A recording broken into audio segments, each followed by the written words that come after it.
안녕하세요. 오늘도 사연살롱을 찾아주셔서 감사합니다.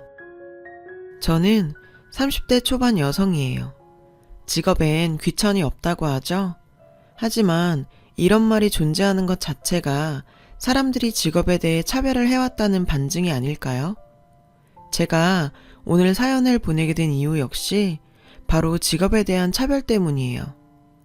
저희 엄마는 제가 중학교에 다니던 때까지도 남의 집 가정부로 일했어요.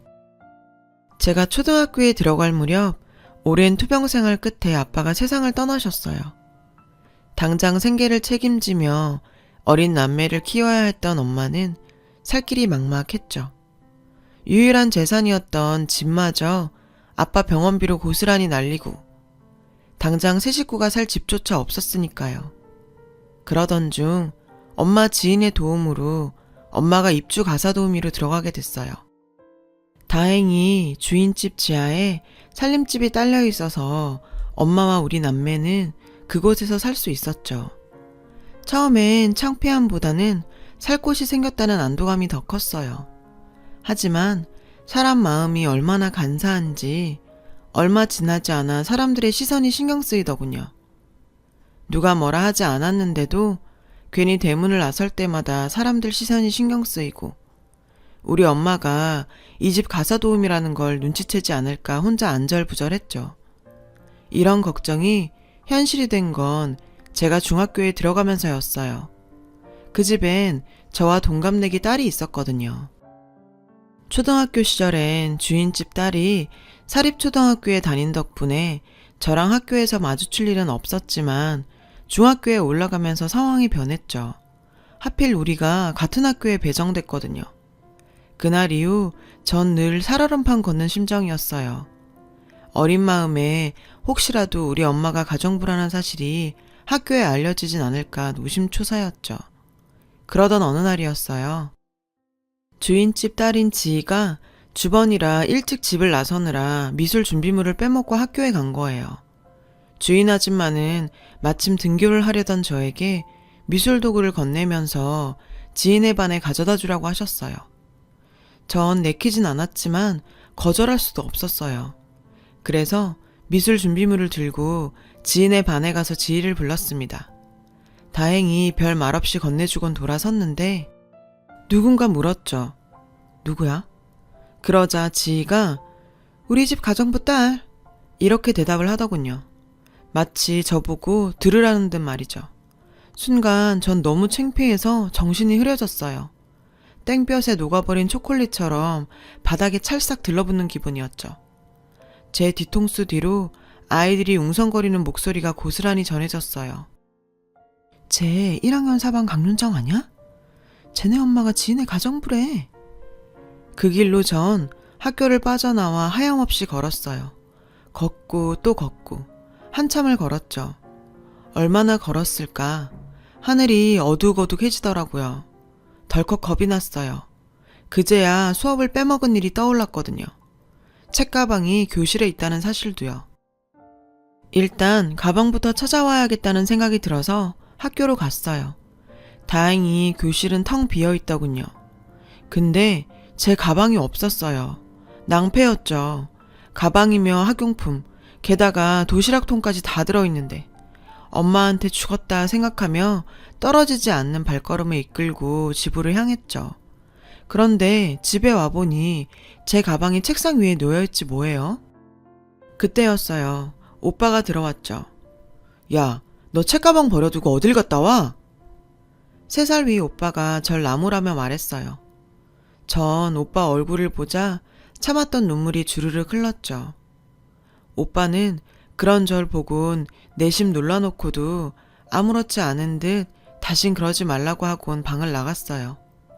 전 혹시 지희가 제 책가방을 가져온 건가 했는데 알고 보니 제가 학교에서 오지 않자 엄마가 오빠를 저희 학교로 보냈고 교실에 덩그러니 남아있던 제 책가방을 오빠가 들고 온 거였죠.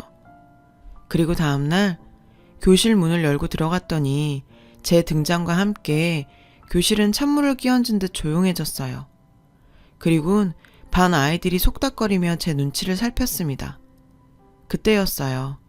철딱선이 없기로 유명한 반 친구 하나가 저한테 와서 물었죠. 야, 니네 엄마 가정부라며? 그렇게 전교생이 다 알아버렸죠. 선생님들 모두. 싫었어요. 가난한 엄마도 싫고 일부러 우리 엄마가 가정부란 사실을 알린 지희도 싫고 이 상황을 어쩌지 못하는 내 자신도 다 싫었어요. 그날 이후 전 툭하면 학교에 빠졌고 학교에서 소위 날라리로 불리는 친구들과 함께 다니면서 나쁜 짓도 하고 다녔죠. 당시 철없던 저는 엄마 속을 어지간히도 썩혔어요. 제가 정신을 차린 건 우리가 그 집을 나와 다른 곳으로 이사를 했던 중3 여름부터였어요. 어차피 대학에 갈 성적도 안 되고 일찍 취직해 돈이나 벌자는 심정으로 실업계 고등학교에 들어갔는데 수업도 재밌고 무엇보다 집에서 많이 떨어진 곳에 위치한 학교라 우리 집 사정을 아는 사람이 없어서 좋았어요. 그 학교에서 친구도 사귀게 된 저는 예전처럼 모범생으로 돌아갔습니다. 3학년 2학기 때는 일찌감치 취업에 성공해서 직장 생활을 하며 돈을 벌었어요. 엄마는 그동안 모은 돈으로 작은 분식집을 차렸고요. 장사를 하는 와중에도 엄마는 부업으로 맛간장이나 각종 청을 만들어 팔았어요. 가정부로 일하던 당시 알게 된 인맥을 통해 아름아름 팔았는데 입소문이 꽤나 있어서 벌이가 좋았죠. 분식집 매상보다 나을 때도 있을 정도로요. 분식집 일만 해도 여자 혼자 하기에 힘이 붙일 판에 부업까지 하려니 엄마는 쉬는 날 하루 없이 일을 해야 했어요. 일을 마치고 잠자리에 들 때면 언제나 앓는 소리를 할 정도로 힘에 붙여 보였어요. 굳이 그렇게까지 하지 않아도 먹고 살 수 있는데도 엄마가 이렇게 억척을 떨며 돈을 번 데에는 이유가 있었습니다. 바로 저희 오빠 때문이었죠. 인물 좋고 공부 잘하고 성실한 FM인 오빠는 엄마가 살아가는 이유였어요. 더 이상 개천에선 용이 나지 않아. 돈 들여 가르쳐야 용도 되고 하는 거지. 엄마는 하나뿐인 아들만큼은 자신 손으로 용을 만들어 승천시키겠다는 의지로 번 돈을 고스란히 오빠 교육에 쏟아부었어요. 덕분에 오빠는 엄마가 그렇게 염원하던 S대에 들어갔고 없는 살림에 호주 어학연수까지 다녀올 수 있었죠. 그리곤 남들 모두 부러워하는 대기업에 떡하니 취업이 됐고요. 누가 봐도 해피엔딩이었죠. 그런데 이렇게 엄마의 피땀으로 지금의 자리에 오르게 된 오빠가 엄마의 뒤통수를 치는 사건이 발생했어요. 바로 결혼이었어요.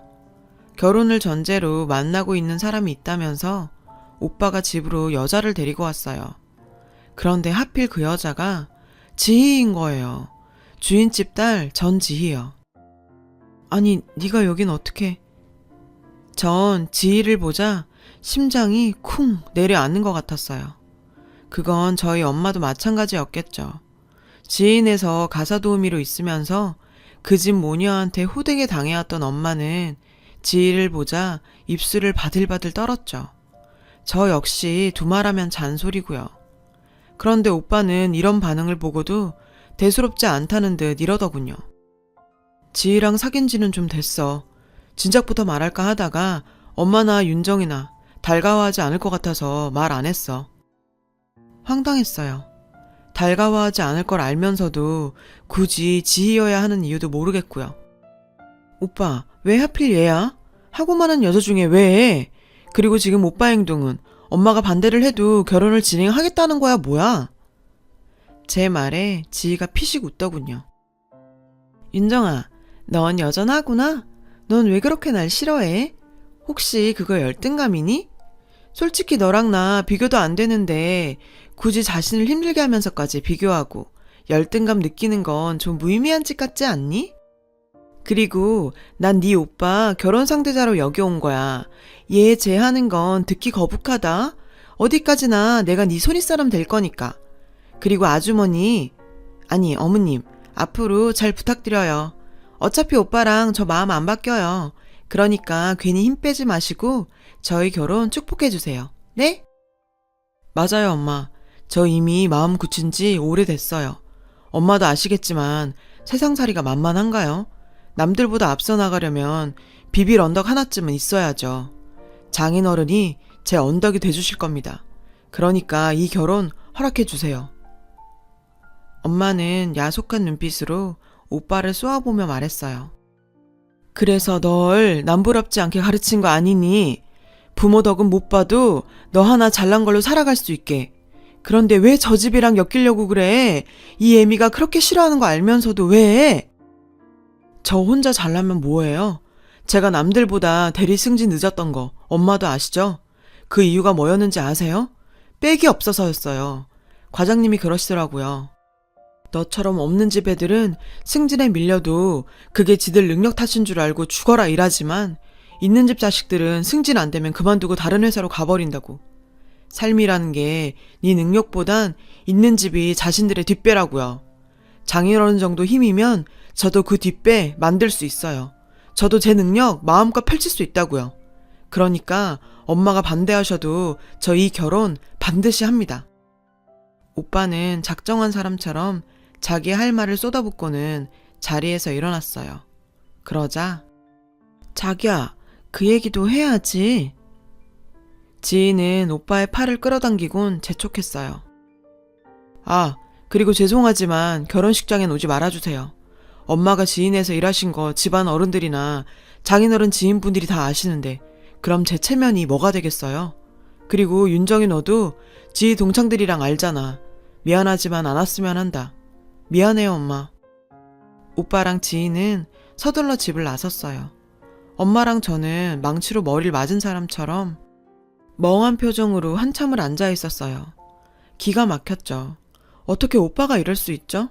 저한테는 몰라도 어떻게 엄마한테 이럴 수 있냐고요. 그날 오빠의 폭탄 선언으로 엄마와 저는 쉽게 잠들지 못했어요. 그리고 얼마 뒤 오빠한테 전화가 왔어요. 사돈 어른이 상견례를 하자고 하신다고요. 전 그딴 게 무슨 소용이냐고 따졌어요. 어차피 지들 멋대로 할 결혼, 게다가 엄마랑 전 오지도 말라면서 무슨 상견례냐고요. 근데 엄마가 가시겠다는 거예요. 만나서 꼭 할 얘기가 있다고. 그래서 전 엄마를 모시고 상견례장으로 향했죠. 세월이 10수년 흘렀음에도 지인의 엄마는 여전했어요. 도도하게 내리깐 눈이며 말끝마다 입끝을 삐죽거리는 버릇까지 그대로였죠. 인연이 참 무섭네요. 아주머니, 아니 지훈이네하고 우리가 사돈이 되다니. 아무튼 제가 아들이다 생각하고 지훈이 잘 챙기겠습니다. 평소에 집에서 욕을 입에 달고 살던 지인의 아빠는 점잖은 척 얘기를 하더군요. 하지만 지인의 엄마는 달랐어요. 사실 난 아직도 지훈이가 맘에 안 들어요. 지 혼자 잘나면 뭐래? 나고 자란 배경이 이 수준인데. 사람이 환경은 무시할 수 없거든. 그래도 어떡해. 우리 지희가 지훈이 아니면 안 된다는데. 그러니까 지훈이 엄마 뭐 시본 표정으로 뚱하게 있지 말라고. 자기 눈엔 자기 아들이 최곤지 모르겠지만 내 눈엔 내 딸이 최고니까. 나도 내 딸이 아까운 건 마찬가지라고. 아, 속상해 죽겠어. 어디서 사돈이라고 저런 집구석을. 이건 뭐 격이 맞아야 어디서 얘기라도 꺼내지. 지희 엄마 말이 끝나자 지금껏 침묵하고 있던 엄마가 입을 열었어요. 맞아요. 사람이 나고 자란 환경 중요하죠. 아주 중요하죠. 그래서 제가 이 결혼을 반대하는 겁니다. 사모님, 제가 하나만 묻죠. 지희 사장님 호적에 올라있다고 치고 사모님은 올라있나요? 제가 알기론 아직 평창동 큰 사모님이 이혼을 안 해주신 걸로 아는데 그럼 여전히 동거인 신분이겠군요. 뭐야? 그래, 나 이 양반 동거인이다. 그래서 뭐? 고작 그거 하나 꼬투리 잡겠다고 이 갈고 나온 거야? 누가 천안종자 아니랄까봐 기가 막혀. 내가 이래서 질 떨어지는 천안집구석이랑 안 엮이려고 했던 거라고. 지희 엄마는 말끝마다 천안집구석이라며 우리를 자극했어요. 그리고 그 말이 우리 엄마를 자극해 결국 지희 엄마한테 되돌아갔죠. 천안집구석이요? 천하면 그쪽보다 천하겠습니까? 이깟 결혼 하든 말든 이 말은 안 하고 넘어갈까 했는데 이렇게 나오시니 저도 못 참겠네요. 사모님, 지 누구 딸입니까? 사장님 딸 아니죠? 언젠가 사모님 차를 몰고 있는 조 실장님이 그런 얘기를 하더군요. 지 생부 원효로에 있는 한 캬바레 제비라고. 한참 춤바람 나서 사장님 몰래 춤추러 다니던 때에 만나 붙어먹은 사이라고요. 사모님 생각하면 10번이고 지 출생의 비밀을 사장님께 알리고 싶지만 어린애 인생 망치는 게 안타까워서 입 다문다고요. 근데 난 더 이상 입 못 다물겠네요. 내 새끼 인생 망칠 판인데 내가 뭔들 못하겠어요. 천한 집안? 그쪽 집구석보다 천한 집안이 또 있겠어요? 조광지천 놔두고 불륜 저지르고 사는 주제들이 돈 좀 있다고 유세 부리며 안팎으로 더럽게 살면서 누구 보고 출신을 운운해? 지훈아, 너도 똑똑히 들어라. 툭하면 비서에 골프장 캐디 건드려서 돈으로 입마금하는 장이네. 남의 남편 홀려 사는 상간녀 주제에 자식은 밖에서 몸뚱아리 막 굴려서 만들어 온 장모. 이게 네가 바라던 뒷배냐? 더럽고 추잡한 것들이랑 어울려 살고 싶으면 네 마음대로 해라. 난 이렇게 천한 집구석이랑 사돈 맺는 거 거절할란다. 윤정아, 가자. 엄마의 폭탄 발언에 지희 엄마는 사색이 됐고 지희는 금방이라도 울음이 터질 것처럼 변했어요. 문제는 지희 아빠였죠. 당장이라도 터질 것처럼 얼굴이 붉게 타올랐어요. 그 사이에서 황당한 표정이 된 오빠는 얼른 자리를 털고 우리를 따라 나섰고요. 그렇게 우리 세 식구가 방을 나오고 나자 안에서는 부수고 싸우고 비명 지르는 소리가 들려왔어요.